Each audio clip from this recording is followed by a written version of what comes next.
Hello and welcome back to the Lupus LA Your Story, Our Fight podcast, brought to you by our good friends at GSK.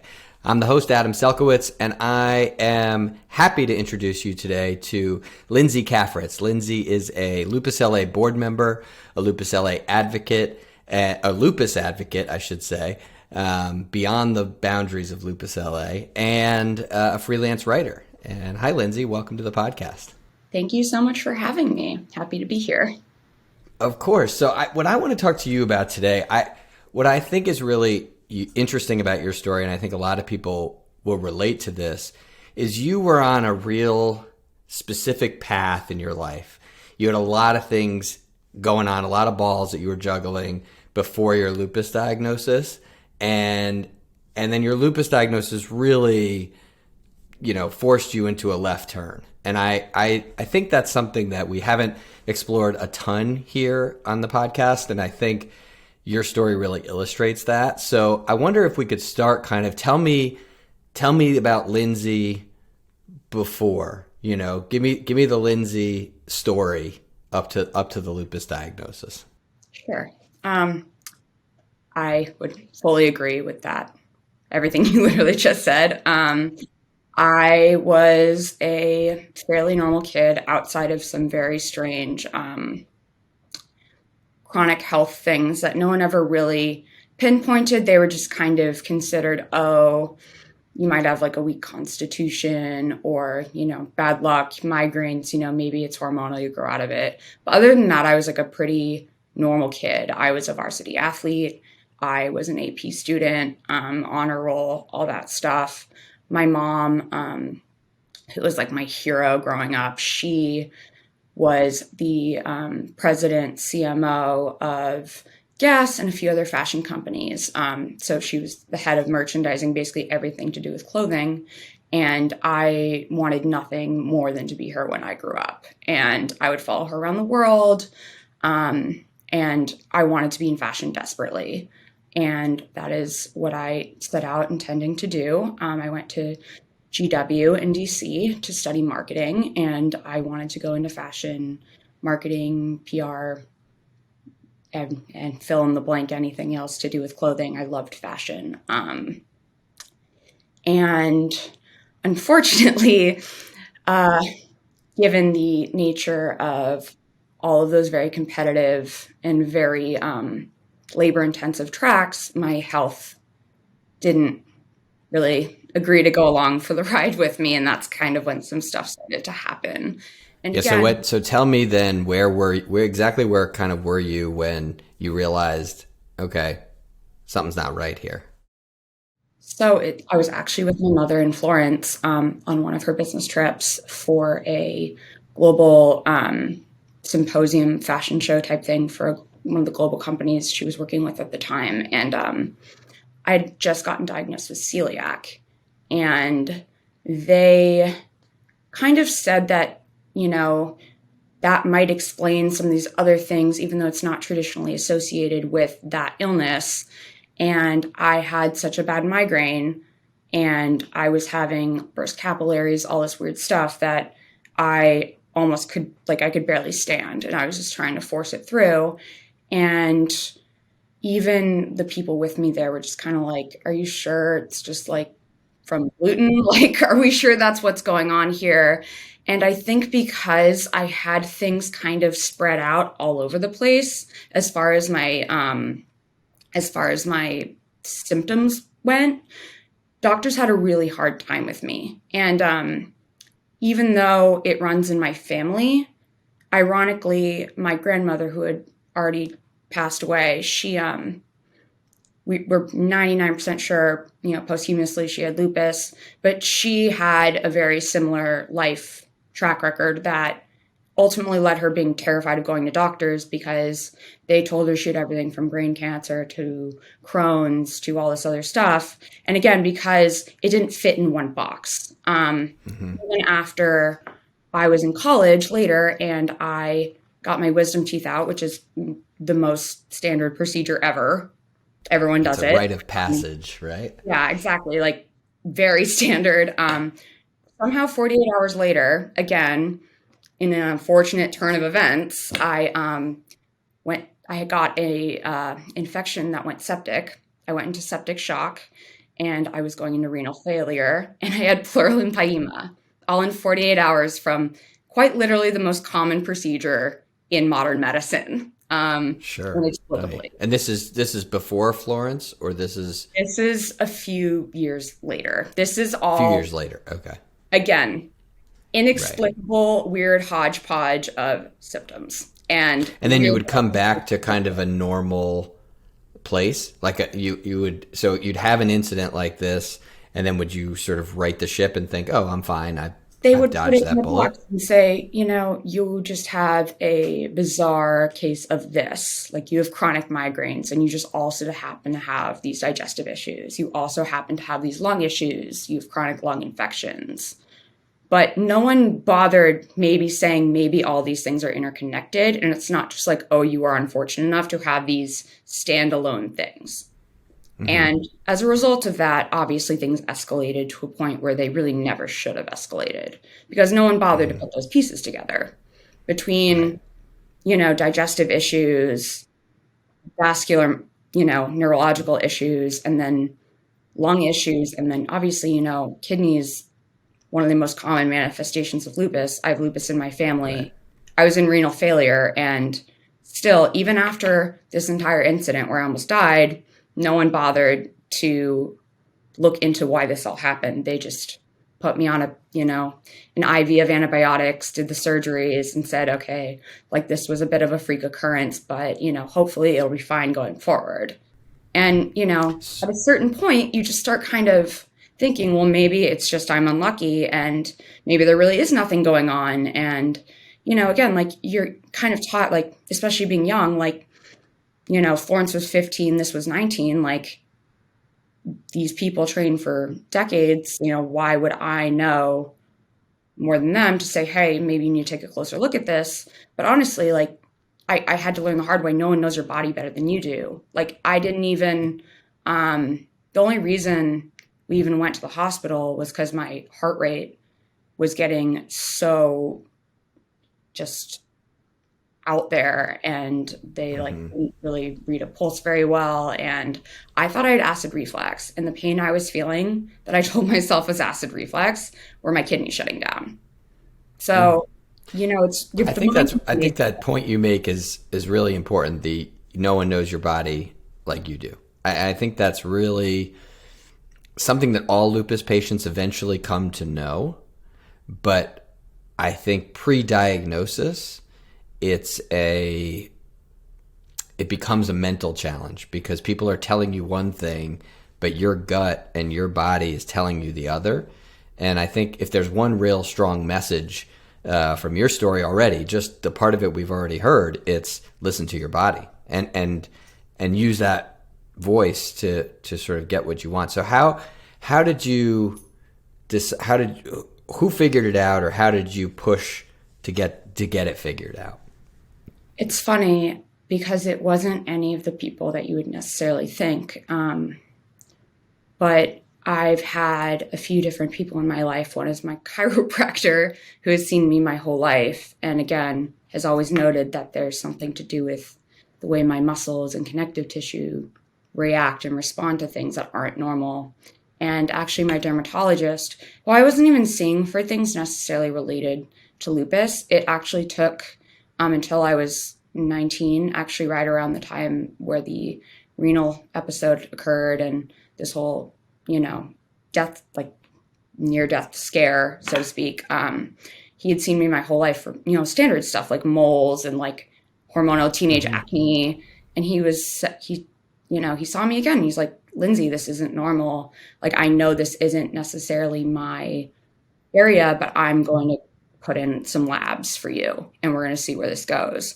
And even though I'd actually already been to a rheumatologist, a nephrologist and all this stuff, he's the one that really kept pushing and trying other tests. And we finally got some answers. And, again, even after, family history, medical events, like it took a lot. Literally took a village to diagnose me finally. And so how old were you when you got the final diagnosis, your current I diagnosis? was, when I finally had it, formally stated on my medical paperwork, I was 21 and I was at New York Presbyterian. And And were you again, still in college at the time? I had just graduated and I Just had graduated. been, again, trying to put all the other medical stuff that happened to me in my past and pursue a career that my body was very quickly screaming at me not to pursue. There was a Got it. lot All of, right, what we're going to do right now? This is a perfect time. We've caught up. We're right at the lupus diagnosis in your story. Let's take a break. We're going to hear from our good friend Allie Hillis is going to tell us what's going on at Lupus LA, and we'll be back with the rest of your story in just a second. Lupus LA's fellowship program is an essential part of ensuring the training of future rheumatologists. The nation is experiencing a serious shortage of pediatric rheumatologists. Today, there are approximately 300,000 children diagnosed with rheumatic conditions in the United States, but only 250 practicing pediatric rheumatologists to meet this tremendous need. Welcome back. We're talking to Lindsay Cafritz on the Your Story, Our Fight podcast for Lupus LA. So when we left before the break, Lindsay was telling us how we got to a final diagnosis, which I think her story is, it's common, but everybody's is so different that it's uncommon. And I think, so tell me now, you've just graduated. This hits at like probably the worst point in your life when you're trying to figure out kind of where do I go from college and career, et cetera. So what impact did the diagnosis have at that point in your life? And how did it kind of change your path? honestly, at the point in which I got that formal diagnosis, it ended up being kind of a relief. I had finally gotten my foothold into a dream job in New York City, Bryant Park, 42nd, the whole nine, working in luxury fashion. And it's a pretty rigorous place to start. And the hours are grueling. It's New York City. It's in the summer.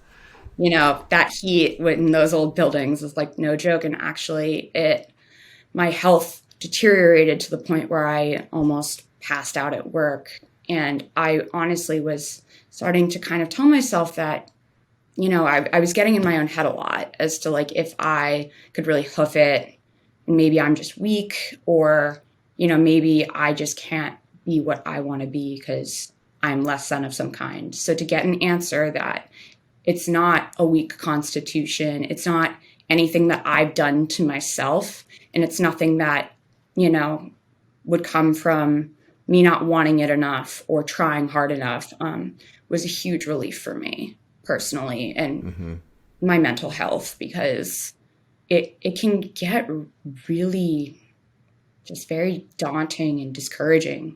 So to have an answer, and Did then someone help guide you in that choice or those decisions that you had to make? My now husband, boyfriend at the time, was really supportive, and both of our families were super supportive. But,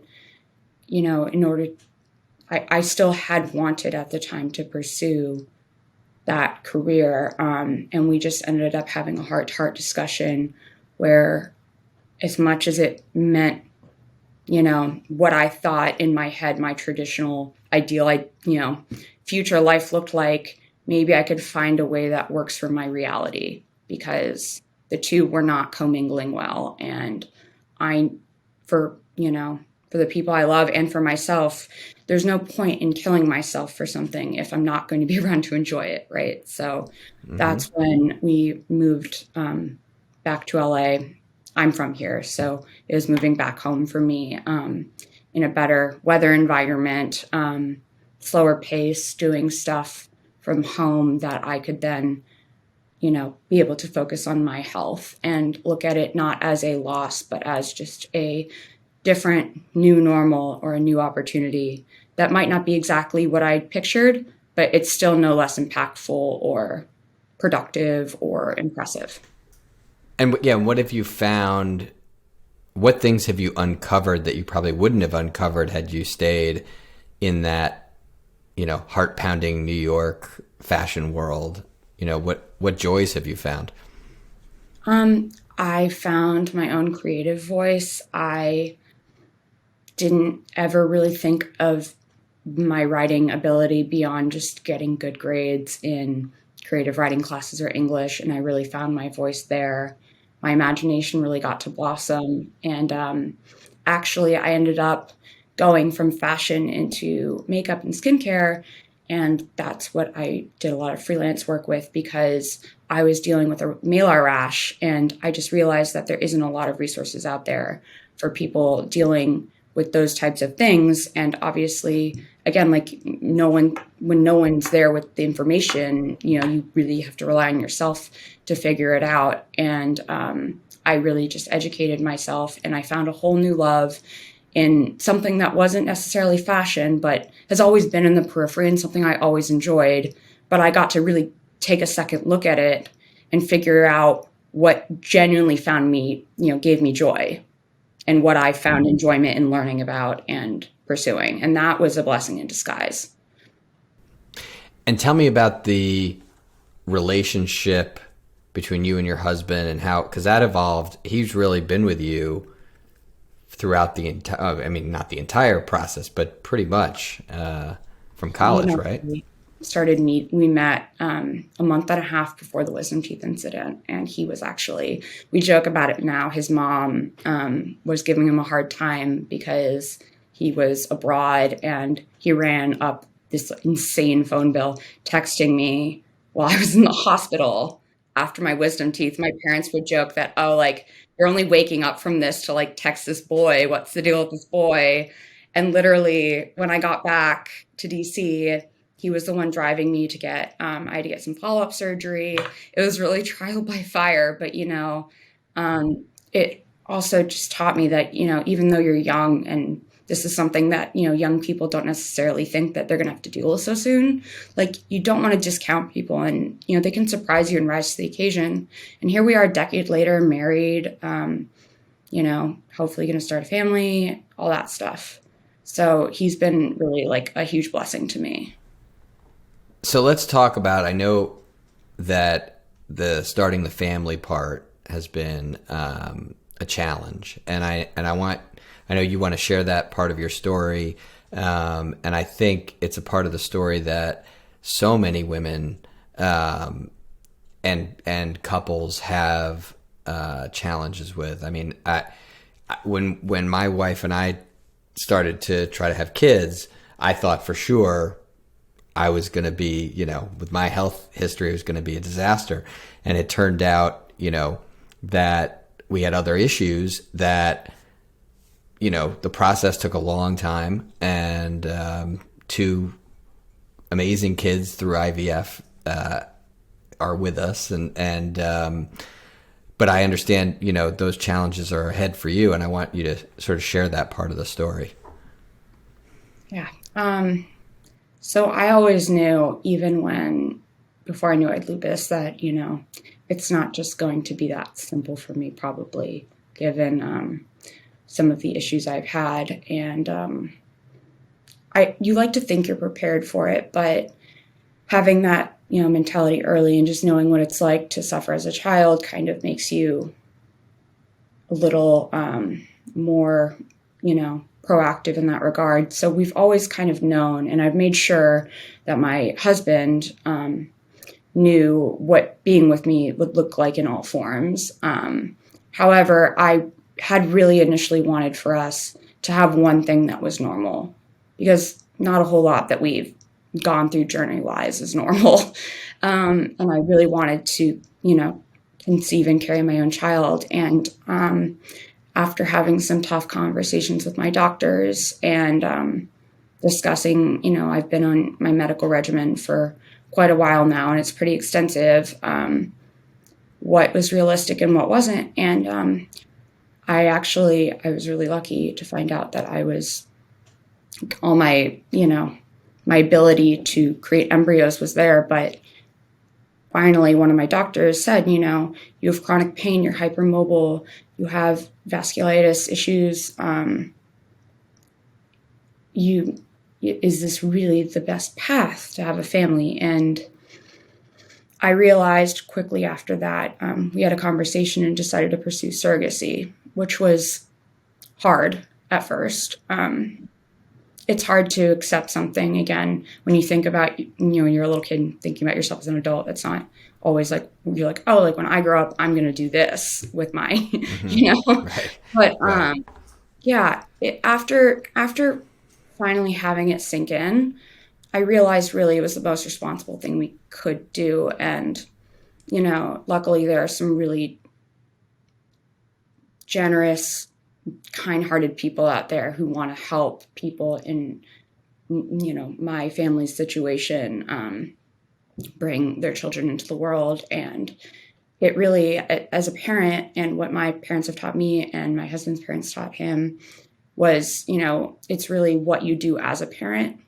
And the best thing I could be doing is for my child or children, even before they are embryos in the womb, is have a vessel that's better equipped to carry them. And I would rather be there for their lives in total, in full capacity and health, than be an invalid along with them. And that's not always the case for everyone with lupus. As everyone knows, I'm sure listening to this podcast, every story is different. Everyone's situation is different and manifests differently. But for me, it was very much a discussion that like if we would need, like a wet nurse for the baby and a nurse for me, if I were to conceive. And it's just, it doesn't make me less of a mom or a woman or anything. And it took a minute to see it, but once I did, it was really like the most empowering thing in the world. And it's been a really beautiful journey so far. So, yeah, and I think, I certainly hope that it continues that way. And I think, it is incredible when you realize how many people are out there to help people, find their child or find their family through surrogacy, adoption, and IVF, and all of the things that are out there. I think, and it's particularly impactful to patients, to lupus patients and autoimmune patients. And I think, your journey is, you're right in the thick of it.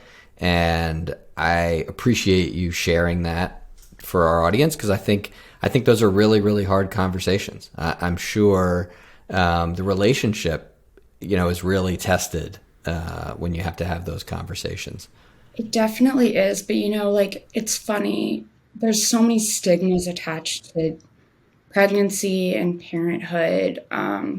Opening the lid on it's really made me feel less alone, because then people who maybe had their own issues or had their even difficult pregnancies or anything like that, it makes you feel like you're not alone. And honestly, like I was so nervous to have that conversation with my husband and our families, and everyone even said, it's not that they're relieved and they would have supported our decision, any of our decisions, and any of our options. But the most important thing is that the baby comes into this world healthy and safe, and I am healthy and safe. And like my husband was relieved. He was worried. He said it's not worth having a child if you're not going to be here to raise it with me. Not that that's Right. inevitable or anything, but No, but that is a potential issue. And I think you made a really courageous decision there.